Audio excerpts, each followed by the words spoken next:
पर कपड़े सुखाते सुखाते शीतल के कानों में अपने ससुर जी की आवाज पड़ी। ससुर जी फोन पर किसी से बातें कर रहे थे, इसीलिए पहले तो शीतल ने उनकी बातों पर ध्यान नहीं दिया, लेकिन जब उसके कानों में कुछ ऐसी बात पड़ी जो उसे संदिग्ध लगी, तो उसने छुपकर उनकी बातें सुनने की कोशिश की। ससुर जी की बातें वैसे तो अश्लील नहीं थी, पर बातों से ये जरूर पता चल रहा था कि वो किसी महिला से बात कर रहे थे और उनके साथ उनका कोई अलग रिश्ता था। अपने ससुर जी की बातें सुनकर शीतल के पैरों तले जमीन खिसक गई, क्योंकि उसकी नजरों में उनके ससुर जी एक बहुत ही आदर्शवादी इंसान थे। ससुर जी और सासू माँ की जोड़ी तो पूरे परिवार के लिए एक मिसाल थी। ऐसे में उन्हें यूं किसी और औरत के साथ रिश्ता बनाते देख शीतल बौखला उठी। उसने उस वक्त तो ससुर जी से कुछ भी नहीं कहा, क्योंकि वो यकीन नहीं कर पा रही थी कि इतना आदर्शवादी इंसान भी अपनी पत्नी को धोखा दे सकता है और इस उम्र में बाहर अफेयर कर सकता है। वो हमेशा से जानती थी कि उसके ससुर जी का स्वभाव बहुत मिलनसार था और वो बहुत अच्छे थे, इसीलिए उसे इस धोखे की वजह जाननी थी। शीतल अपने कमरे में चली गई और घबराहट में इधर से उधर चक्कर काट रही थी। वो सोच रही थी कि सीधा जाकर ससुर जी से ही सवाल कर लेती हूँ कि आखिर जब सासू माँ और उनमें इतनी अच्छी बनती है तो दोनों इतने खुश लगते हैं, तो उन्होंने सासू माँ को धोखा क्यों दिया? आखिर उन्होंने ऐसा क्यों किया? दरअसल शीतल की शादी को 5 साल हो चुके थे। उसने अजय से लव मैरिज की थी। दोनों की कास्ट भी अलग थी, लेकिन परिवार की रजामंदी से शादी हो गई। सब कुछ बहुत अच्छा चल रहा था। शीतल के ससुराल वाले बहुत ही खुले विचारों के लोग थे। अजय से बड़ी 2 बहनें भी थी जिनकी पहले शादी हो चुकी थी। शीतल अपने सास ससुर जी के साथ ही रहती थी और उसने बिल्कुल एक बेटी की तरह खुली हुई थी। अपनी सासू माँ से भी ज्यादा शीतल की अपने ससुर जी के साथ बनती थी, क्योंकि उसके ससुर जी बहुत ही कूल थे। सासू माँ भी यूं तो अच्छी ही थी, पर वो हमेशा एक सास बनकर ही रहती थी। उनका स्वभाव बहुत रौबदार था और वो हर वक्त अपना रुतबा दिखाती थी, इसीलिए शीतल उनके इस व्यवहार को ज्यादातर इग्नोर ही करती थी ताकि घर में सुख शांति बनी रहे। का अपने ससुर जी से बाप बेटी जैसा रिश्ता था और सिर्फ शीतल ही नहीं बल्कि पूरा परिवार ससुर जी की बहुत ज्यादा इज्जत करता था, क्योंकि उन्होंने अपने जीवन में बहुत संघर्ष किया था और हर हाल में सबको जोड़ कर रखा था। लेकिन जब शीतल को अपने ससुर जी का एक सच पता चला, तब वो हैरान रह गई। बाहर से इतनी आदर्शवादी लगने वाली इस जोड़ी के बीच इतनी बड़ी दरार कैसे आ सकती है? कैसे ससुर जी अंदर से इतने खोखले हो सकते हैं? कैसे इस उम्र में भी वो सासू माँ को धोखा दे सकते हैं? आखिर कैसे? यही कुछ विचार शीतल को चैन नहीं लेने दे रहे थे। उसने सोचा कि अगर मैं इस बात को टालूंगी तब भी बेचैन ही रहूंगी। ससुर जी को दोबारा वैसी इज्जत कभी नहीं कर पाऊंगी। सासू माँ को भी अभी ये बात बताना व्यर्थ है, क्योंकि उसकी सासू माँ तो वैसे भी अपनी किटी पार्टी में व्यस्त थी और अपनी सहेलियों के साथ बाहर गई थी। इसीलिए शीतल सीधा ससुर जी के कमरे में ही पहुंच गई। उस दिन उनकी तबीयत थोड़ी ठीक नहीं थी, इसीलिए वो अपने कमरे में ही रेस्ट कर रहे थे। जब शीतल कमरे में पहुंची, तब भी ससुर जी फोन पर ही बातें कर रहे थे और शीतल को देखते ही उन्होंने हड़बड़ाहट में फोन काट दिया। इतने में शीतल कहने लगी कि ससुर जी फोन कट क्यों कर दिया? बात करिए ना, अपनी महिला मित्र से ही बातें कर रहे थे ना। अपनी बहू के मुंह से ये बात सुनकर ससुर जी तो हैरान रह गए और उनके माथे पर चिंता की लकीरें आ गई। वे लेटे हुए उठकर बैठ गए और उन्होंने पूछा कि बहू, तुम ये क्या कह रही हो? पापा जी, मैंने आपकी सभी बातें सुन ली है। अब मुझे बताइए कि वो कौन है जिसके कारण आप मम्मी जी को धोखा दे रहे हैं। इतना सुनते ही ससुर जी एकदम से सकपका गए और कुछ बोल ही नहीं पाए। तो शीतल ने फिर से पूछा, प्लीज पापा जी मुझे बताइए वो कौन है और क्या रिश्ता है आप दोनों में। आपको क्या जरूरत है किसी और से बातें करने की या रिश्ता रखने की, जबकि मम्मी जी और आपकी जोड़ी तो कितनी परफेक्ट है। इस उम्र में भी आप उन्हें धोखा दे रहे हैं। शीतल की बात सुनकर ससुर जी ने कहा कि बेटी, मुझे तुमसे कभी इस तरह की बात करनी पड़ेगी ये मैंने सोचा नहीं था, पर जब आज तुमने आज जान ही लिया है तो पूरा सच सुनो। आज एक बाप अपना दर्द अपनी बेटी को सुना रहा है, तुम भी सिर्फ एक बेटी के नजरिए से सोचना।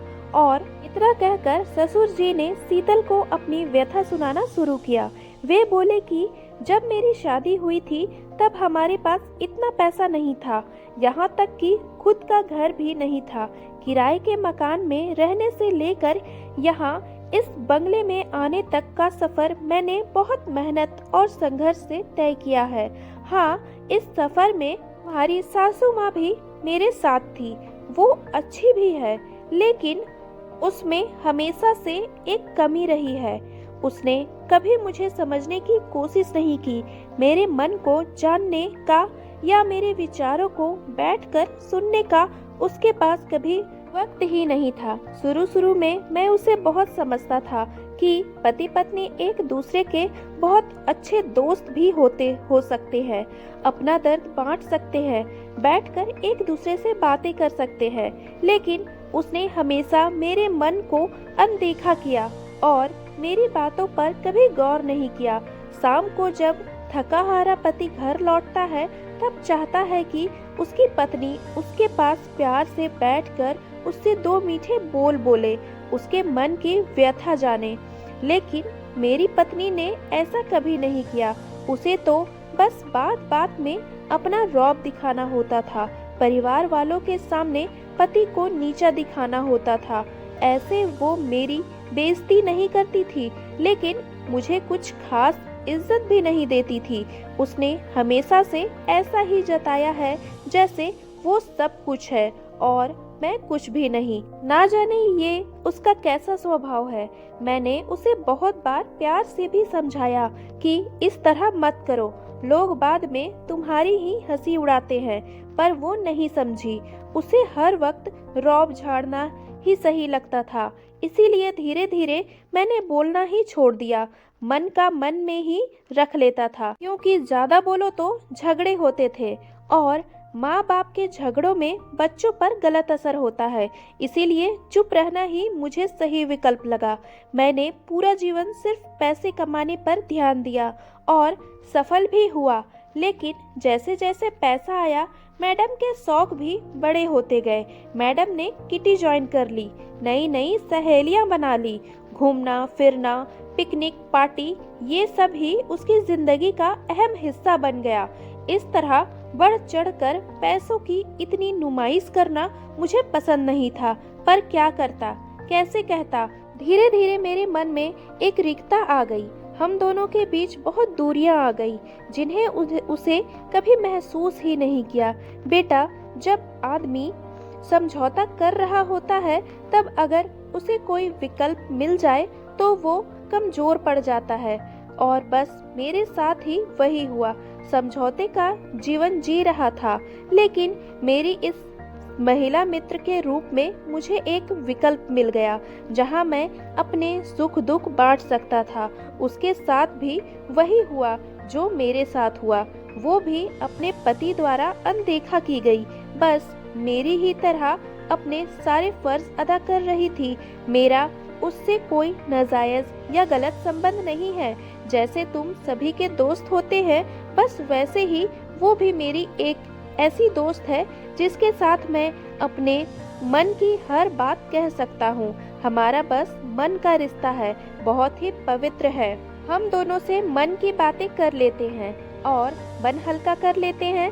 हम किसी का कोई नुकसान नहीं कर रहे हैं, ना ही किसी के साथ कोई अन्याय कर रहे हैं। मुझे उससे बातें करके सुकून मिलता है।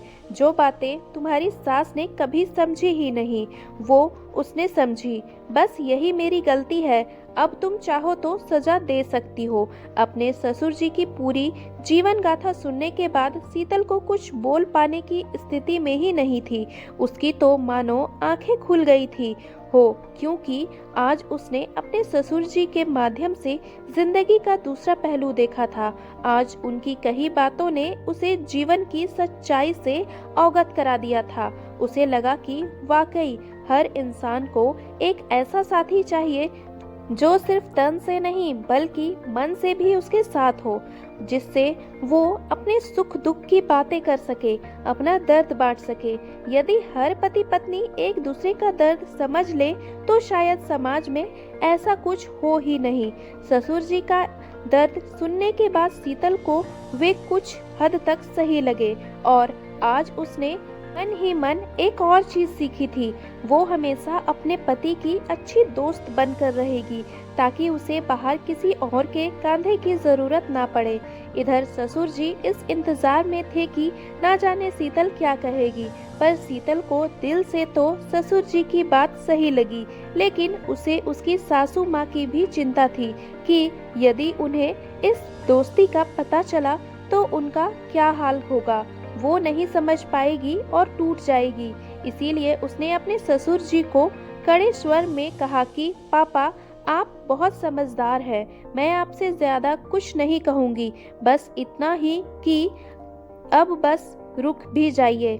माना आपका रिश्ता पवित्र है, पर यदि किसी को पता चला तो कोई इसे पवित्र नहीं समझेगा। आपका दर्द किसी को नहीं दिखेगा, नजर आएगी तो सिर्फ आपकी गलती। इसीलिए बस अब इस दोस्ती को यही रोक दे। और इतना कहकर शीतल कमरे से बाहर चली गई।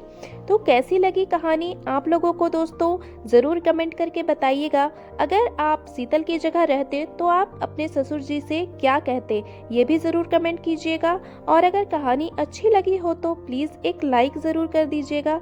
ऐसी अच्छी अच्छी कहानियाँ सुनने के लिए चैनल को सब्सक्राइब कर लें। और मिलती हूँ नई कहानी के साथ, तब तक के लिए बाय बाय दोस्तों।